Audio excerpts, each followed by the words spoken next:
आज हम लोग जानेंगे कि हीट कैपेसिटी क्या होता है।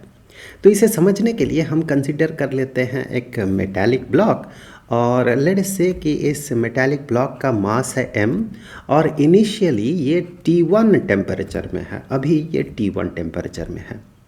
अब इसमें कुछ हीट प्रोवाइड किया गया, Q अमाउंट में हीट प्रोवाइड किया गया। अब हीट प्रोवाइड करने से होगा क्या, इसका टेम्परेचर जो है ये इंक्रीज़ करेगा। लेट्स से ये इंक्रीज़ करके T2 टेम्परेचर में पहुंच गया। एग्जाम्पल के तौर पे हम ये मान लेते हैं कि जो हीट प्रोवाइड किया गया था इसमें, इस ब्लॉक में, वो 1800 जूल का था और इनिशियल टेम्परेचर इसका था 310 केल्विन और हीट प्रोवाइड करने से ये बढ़ के हो गया 312 केल्विन। अब यहाँ पर आप देखें कि टेम्परेचर में चेंज कितना हुआ, delta T, change in temperature, ये कितना हुआ। यहाँ पर आप पाएंगे change in temperature obviously final temperature minus initial temperature. Calculate करने से हमें ये मिलेगा 312 केल्विन माइनस 310 केल्विन, तो हमें ये मिलेगा कि ये 2 केल्विन का टेम्परेचर में चेंज हुआ। कितना हीट प्रोवाइड किया गया, 1800 जूल हीट प्रोवाइड किया गया। तो अगर हम ये पता करना चाहें कि हीट रिक्वायर्ड इस ब्लॉक के लिए, heat required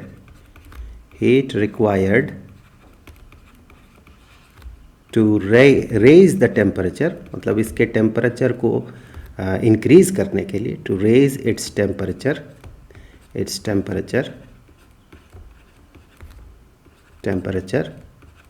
by 1 Kelvin, that means unit temperature increase करने के लिए कितना हीट चाहिए होगा। 1800 जूल प्रोवाइड करने से 2 केल्विन मतलब 2 यूनिट का टेम्परेचर में चेंज हो रहा, तो यूनिट टेम्परेचर चेंज के लिए कितना हीट चाहिए होगा। अगर हम ये पता करना चाहें तो ऑब्वियसली हम ये कहेंगे कि that is equal to 1800 joule लगा कितने के लिए, 2 केल्विन राइज करने के लिए। तो पर केल्विन राइज करने के लिए हमें 1800 जूल डिवाइडेड बाय 2 केल्विन इतना हीट प्रोवाइड करना होगा। That mean 1800 joule divided by 2 इतना हीट प्रोवाइड करना होगा। So that is equal to 900 joule per kelvin. अगर हम सिंपली जनरल इंग्लिश के टर्म में देखें तो हम यहाँ पर कहेंगे कि heat required to raise its temperature by 1 kelvin, ये होगा 900 जूल। लेकिन साइंस के टर्म में यहाँ पर ये यूनिट को भी डिनोमिनेटर में रखा जाता है, जो कि आगे चल के काफ़ी हेल्पफुल होता है। सो इसे ऐसे भी कहा जाता है कि heat required for unit change in temperature, तब जाके ये थोड़ा ज़्यादा बेहतर समझ में आता है। सो इतना पर केल्विन टेम्परेचर राइज करने के लिए इतना हीट एनर्जी हमें चाहिए होता है। तो ये जो टर्म है, इसी टर्म को कहा जाता है हीट कैपेसिटी, मतलब इस ऑब्जेक्ट का हीट कैपेसिटी। और हीट कैपेसिटी एक ऑब्जेक्ट का होता है, एक बॉडी का होता है। तो इस बॉडी का हीट कैपेसिटी मतलब इस बॉडी का टेम्परेचर 1 केल्विन यानी कि यूनिट टेम्परेचर राइज करने के लिए जितना हीट चाहिए होगा। अब अगर इसके लिए हम फार्मूला बनाना चाहें तो देखिए, फार्मूला बड़े आसानी से हम यहाँ पर बना सकते हैं। इस जगह को आप देखें तो इसके लिए जो फार्मूला होगा हीट कैपेसिटी के लिए वो ये होगा कि 1800 जूल क्या इंडिकेट कर रहा था, कितना हीट प्रोवाइड किया गया, और फिर यहाँ पर आप देखें डिनोमिनेटर में क्या है, कितना टेम्परेचर में राइज हुआ, दैट मीन डेल्टा टी। तो फिर ये जो है ये हीट कैपेसिटी का फॉर्मूला बन जाता है। अब यहाँ पर मान ले कि यहाँ पर ये जो मास था इस बॉडी का, लेट्स से ये मास 2 किलोग्राम का था। अब अगर हम ये पता करना चाहें कि heat required, in this case heat जैसे पिछले केस में हमने किया था, heat required to raise its temperature,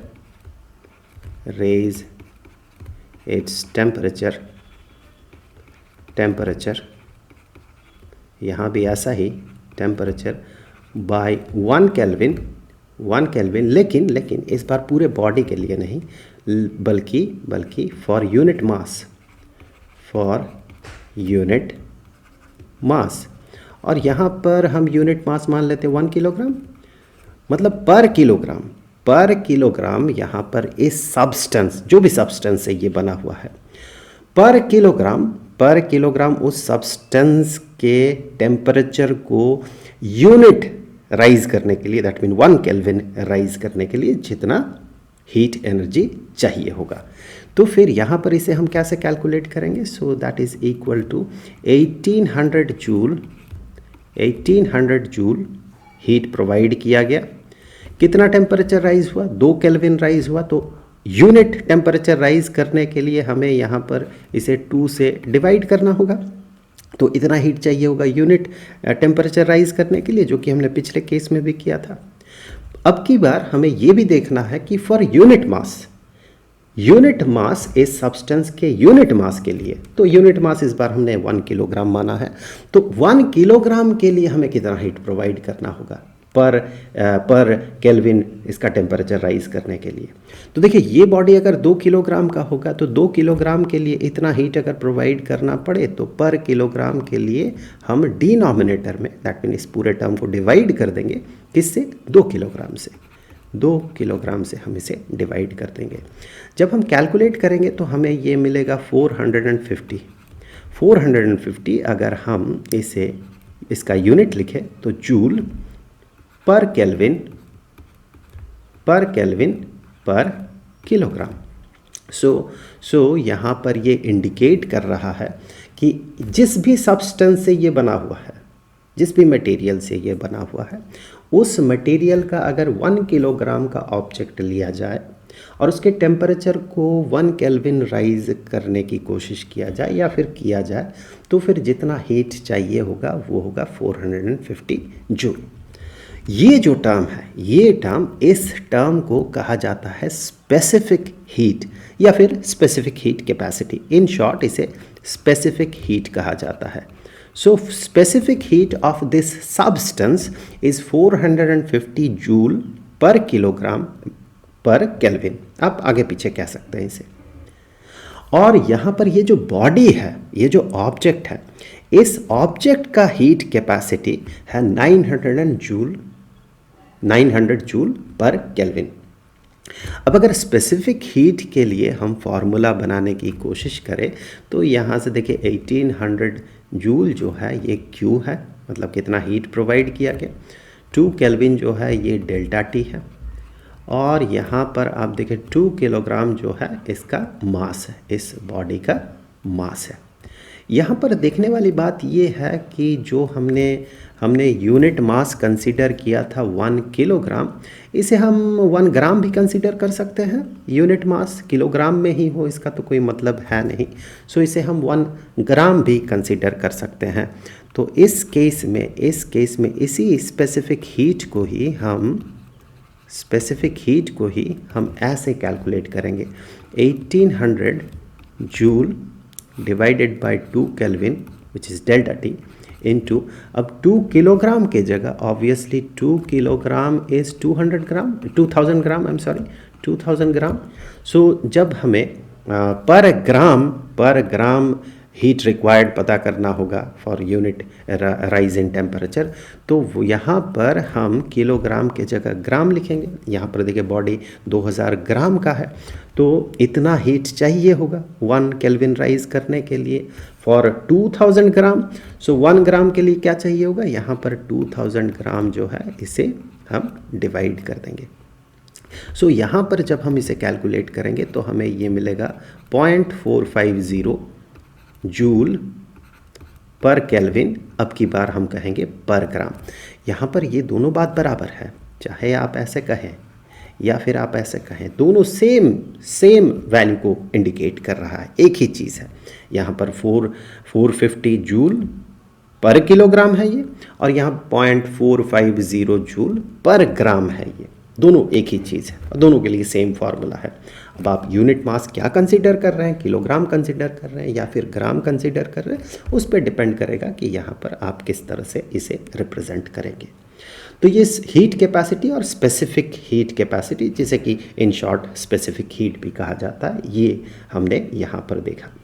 यहाँ पर मैं आपको बता दूँ, जो मेटालिक ब्लॉक हमने कंसिडर किया था डेटा के हिसाब से, वो मेटालिक ब्लॉक जो है वो आयन से बना हुआ है, ये लोहे का बना हुआ है। लोहे का स्पेसिफिक हीट होता है 0.451, वैसे तो यहाँ 1 होता है, तो हमने इसे थोड़ा इजी डेटा रखने के लिए इसे हमने 1800 जूल कंसिडर किया था। सो जो आयरन है उसका स्पेसिफिक हीट होता है 0.451 जूल पर केल्विन पर ग्राम। यहाँ पर एक और टर्म आता है मोलर हीट कैपेसिटी। जैसे स्पेसिफिक हीट कैपेसिटी में हमें यूनिट मास के लिए हीट रिक्वायर्ड पता करना होता है, वहाँ पर मोलर हीट कैपेसिटी में हम कंसीडर करते हैं यूनिट मास के जगह पे हम कंसीडर करते हैं 1 मोल। क्योंकि नॉर्मली केमिस्ट्री में क्या होता है कि यूनिट मास ये ज़्यादा कंसिडरेबल नहीं होता है, इसे ज़्यादा यूज़ नहीं किया जाता है। जो मास होता है उसे ज़्यादा यूज़ नहीं किया जाता है, बल्कि मोल को ज़्यादा यूज़ किया जाता है, क्योंकि केमिस्ट्री का ज़्यादातर फार्मूला मोल पे बेस्ड होता है। सो यहाँ से एक कॉन्सेप्ट आता है molar heat capacity. Molar heat capacity, heat capacity. जैसे स्पेसिफिक हीट कैपेसिटी में हमें यूनिट मास कंसीडर करना पड़ता है, मोलर हीट कैपेसिटी में हमें 1 मोल कंसीडर करना होता है। तो अगर इसे हम डिफाइन करने की कोशिश करें तो ऐसा ही होगा, हीट रिक्वायर्ड किसी भी बॉडी के लिए, उसका टेम्परेचर जब हम राइज कर रहे हैं, heat required to raise it's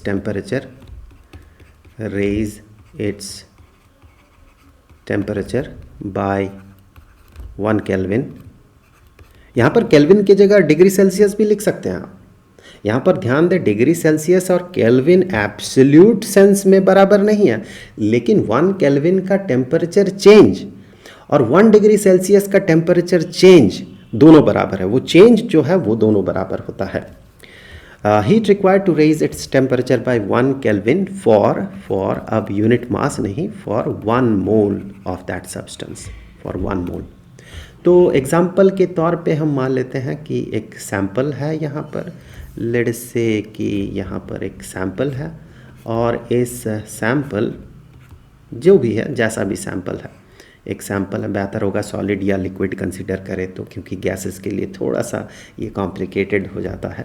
हम आगे ज़रूर बात करेंगे गैसेस के लिए क्यों ये कॉम्प्लिकेटेड होता है। फ़िलहाल तो आप कंसीडर करें एक सब्सटेंस है यहाँ पर, लेट्स से ये 2 मोल का सब्सटेंस है, और यहाँ पर इसे कुछ हीट प्रोवाइड किया गया, लेट्स से कि अमाउंट ऑफ हीट जो इसे प्रोवाइड किया गया वो अमाउंट ऑफ हीट है, लेट्स से 2000 जूल, और इसका जो टेम्परेचर है, इसका टेम्परेचर T1 से T2 हुआ, and T1 is equal to 320 kelvin for example, और फिर ये बढ़ के हो गया लेट्स से 325 केल्विन। तो यहाँ पर आप गौर से देखें, अगर हमें ये पता करना हो heat required to raise its temperature by 1 kelvin for 1 mole, तो अब की बार हमें क्या करना होगा, तो अब की बार आप ये पाएंगे कि this is molar heat capacity. अब की बार हम ये पाएंगे कि that is equal to 2000 joule heat provide किया गया, और यहाँ पर 5 केल्विन का टेम्परेचर चेंज हुआ, so delta T is 5 kelvin. So delta T इस केस में 5 केल्विन है। सो 5 केल्विन टेम्परेचर चेंज के लिए अगर इतना हीट प्रोवाइड करना होगा तो पर यूनिट टेम्परेचर इसे राइज करने के लिए जो हीट प्रोवाइड करना होगा उसके लिए 5 केल्विन को हम डिवाइड कर देंगे। और यहाँ पर फॉर 1 मोल साथ में कहा गया, 1 मोल के सब्सटेंस के लिए, यहाँ पर तो 2 मोल का सब्सटेंस है, तो पर मोल कितना हीट प्रोवाइड करना होगा उसी को हम डिवाइड कर देंगे, दो मोल जो है इसे हम डिवाइड कर देंगे। सो 2 मोल का सब्सटेंस है तो पर मोल जितना हीट चाहिए होगा उसके लिए हम पूरे टर्म को 2 से डिवाइड कर रहे हैं। सो कैलकुलेट करने से हमें यहाँ पर मिलेगा 200 जूल, यहाँ 5 × 2 is 10, so 2000 divided by 10 is 200 joule per kelvin अब की बार यहाँ पर ये पर किलोग्राम या पर ग्राम नहीं है, बल्कि ये पर मोल है। अगर हम इसका फार्मूला बनाना चाहें तो यहाँ पर मैं लिख दूँ कि ये जो 2 मोल है, लेट से इसे हम n से डिनोट कर रहे हैं। n is number of moles and number of moles is 2। सो 2 मोल है यहाँ पर सब्सटेंस। तो इसके लिए जब हम फार्मूला बनाएंगे तो ऑब्वियसली फार्मूला होगा ये Q, इतना हीट प्रोवाइड किया, divided by delta T change in temperature into यहाँ पर n लगा दें। सो ये हो गया इसका फार्मूला। अब गैसेस के लिए जैसे कि हम बात कर रहे थे, थोड़ा ये कॉम्प्लिकेटेड होता है, इतना सिंपल नहीं होता है सॉलिड और लिक्विड की तरह। कॉम्प्लिकेटेड इसलिए होता है क्योंकि हर तरह का जो हीट कैपेसिटी है, जैसे कि हमने 3 तरह का हीट कैपेसिटी देखा।